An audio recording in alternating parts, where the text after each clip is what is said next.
په نیمروز او کندهار ولایتونو کې د بې پیلوټو الوتکو ګزمې طالبان غوسه کړي دي. سلام ستړي مشئ، وخت مو په خیر. پر جزئیات هم دلته وګورئ. د طالبانو ویان ذبیح الله مجاهد په کندهار او نیمروز ولایتونو کې د امریکایي بې پیلوټو الوتکو ګزمې تایید کړي دي. طالبان چې د پاکستان نوم ناخلي، ښاغلي مجاهد زیاتوي افغانستان ته نږدې هیوادونه باید اجازه ورنکړي چې د امریکا بې پیلوټه الوتکې د فضا په کارونې سره زموږ د هیواد حریم نقض کړي. له شک پرته چې دغه الوتکې په امریکا پورې تړاو لري او د ځینو نږدې هیوادونو له فضا الوتنه کوي او افغانستان ته راځي، چې په دې برخه کې باید ټول خپل مسؤلیتونه درک کړي او تیری ودروي.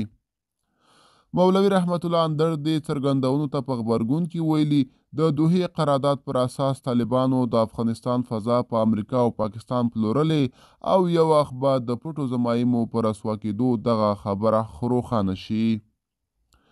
بلخوا د کجکي بند د دویم فاز دویمې برخې چارې 10 سلنه بشپړې شوې. د اوبو او انرژۍ وزارت وایي د هلمند ولایت کجکي بند د دویم فاز پروژې د دویمې برخې چارې چې د خدماتي پرچاوي جوړول، د دروازو نصبول او د اضطراري پرچاو جوړول پکې شامل دي 10 سلنه بشپړې شوې دي.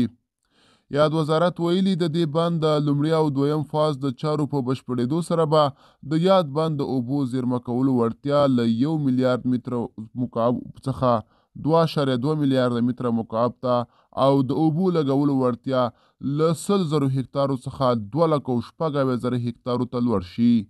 همداراز د یاد بند د برېښنا د تولید کچه به هم له 50 میگا واټو څخه 150 میگا واټو ته پورته شي، چې د چارو په بشپړېدو سره به یې د هلمند او کندهار ولایتونو اوسیدونکي له برېښنا څخه برخمن شي. د کجکي بند د دویم فاز پروژه د اوبو او انرژۍ وزارت له سترو